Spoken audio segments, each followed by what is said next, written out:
কার পরিবর্তন কখন হবে, কার কথাই বদলাবে, কখন বদলাবে কেউ জানে না। জানে কে? ফুজাইল ইবনে ইয়াজ বড় ডাকাত সর্দার ছিলেন। তো গভীর রাতে উনি ডাকাতি করতে গেছেন। তো রাত্রিবেলা যখন গভীর রাতে এক বাড়িতে ডাকাতি করতে ঢুকছে, দরজার সামনে গিয়ে যখন দাঁড়াইছে তখন শুনতেছিল বাড়িওয়ালা ওই সময় আল্লাহর কোরআন পড়তেছে। উনি দরজায় দাঁড়াইয়া শুনতেছে যে বাড়িওয়ালা ভিতর থেকে আল্লাহর কোরআন পড়তেছে, আলাম ইয়ানি লিল্লাযীনা আমানু আন তাখশা কুলুবুহুম লিযিকরিল্লাহ। এই এক আয়াত ওনার কলিজা ছিদ্র করে ফেলছে।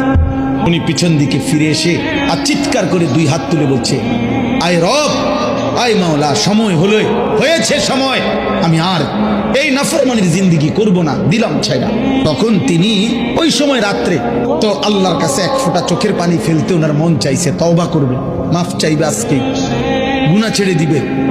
তখন উনি তওবা করে সরাসরি হিজরত করে আল্লাহর ঘর মক্কায় চলে আসছে, আর বাকি হায়াত কাবার পাশেই উনি জীবন কাটাইছে। এরপরে উনি হইছেন সাইয়্যিদুল আউলিয়া, আউলিয়াদের সর্দার।